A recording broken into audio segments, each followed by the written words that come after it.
今天我们聊的主题是能量的回顾与融通，这对每个人都非常重要。内容前半段并不十分容易带入，但相信我，听下去你会渐入佳境。马上开始今天的内容。有效地整合自己遗失在岁月里的能量，帮助自己的小我接纳与宽恕过往故事中的纠结，寻回遗失期间的能量，完成此次生命内在统合和各个时间节点上的完美合一，与各个章节中的所有人、事、物达成相互滋养的融通。你将和自己遗落在过往片段中的那些能量尝试融合，通过自我认知的再次审视而得以融合。那些记忆片段中的你不再孤独地躲藏在记忆的某一个昏暗角落里，他们会通过这样的融合成为当下自己不可分割的一部分，融汇成一个整体。和历年中的自己达成融通，是修行中极大的一个奥义，也是初期修行瓶颈里最难的一道门槛。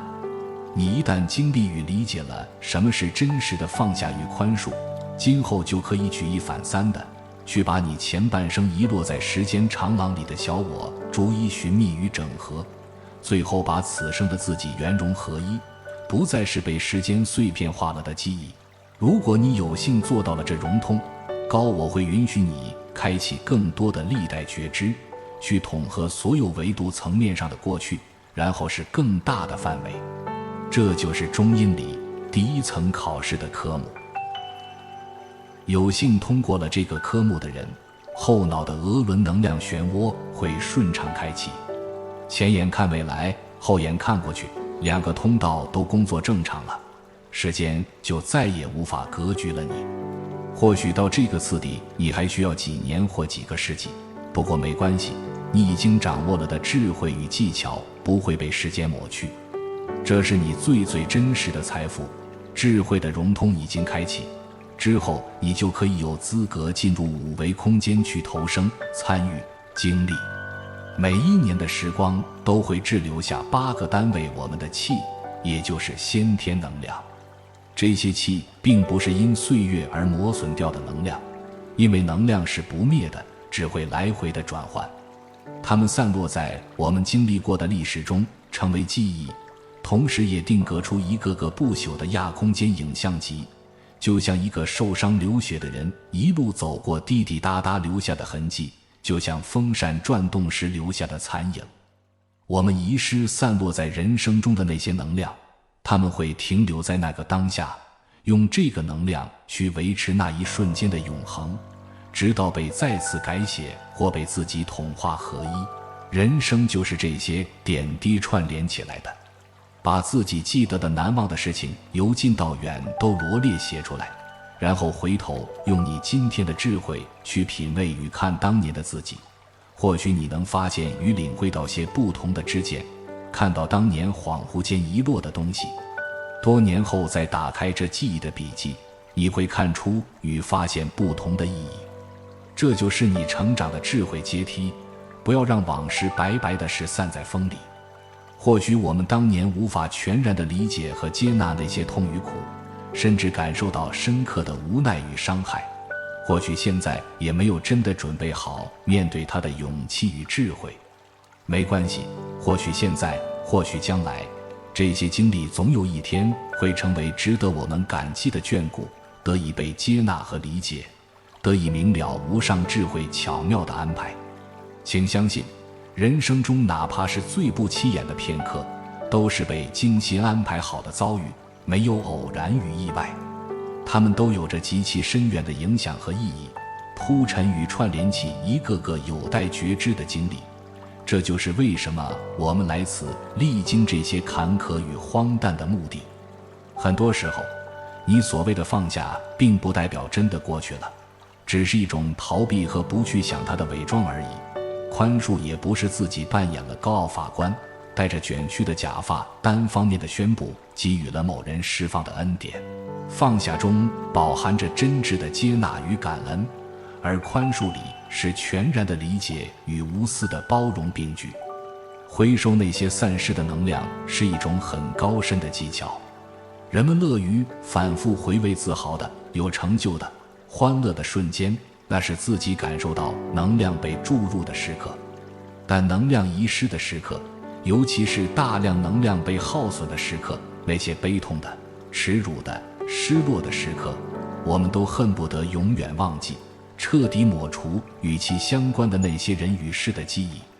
但他们却是自己融通整合自我认知与能量的最重要环节，那里隐藏着几乎80%你额外丧失的能量。你的逃避或许是你当时甚至是现在有效的止损方式，但并没有真正的完成疗愈，也没能有效的回收那里被滞留的自我力量。想要有效的让自己的所有部分完整的融通起来，所有耗损过的能量重新成为自己的财富，就需要有勇气去面对一切过去了的遭遇。那些当年不能应对或无法理解的难题，你今日是否已经有足够的智慧回到那一刻去帮助那个自己？你需要做这3步的准备。1. 郑重大声地说出，我要重新审视过往的经历，那些当年我不能原谅与理解的人和事，勇敢地去再一次面对它，把所有都逐一罗列地写出来，拉个清单。2. 当我们再次沉浸在那些历史的时刻中时，要真实的、认真的、坦诚地去梳理那个过程中的细节，不可带入主观的评断与主体的情绪，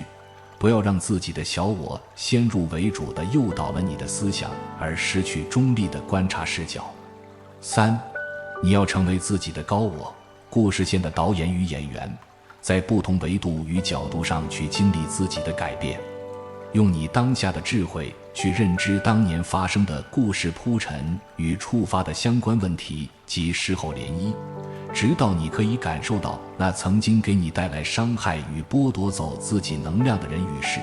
原本就是滋养智慧的故事和因深爱着你而去扮演了坏人的个体。如果某些原因还真的让你无法处理某些人或事件，就把它暂时放，先去做会做的题目，过后再回头思考最难的问题。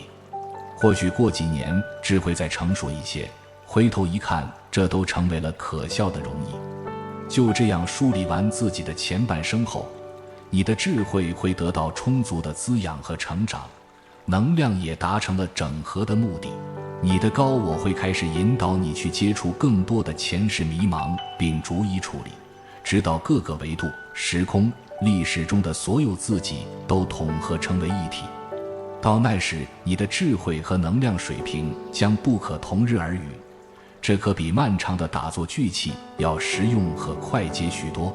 而且见效卓越，是智慧觉知与能量频率双修的不二法门奥义。释放出所有的压抑与遗憾、惋惜与沮丧，那些是你以为自己已经放下，其实背在背后不想去看的无形负担。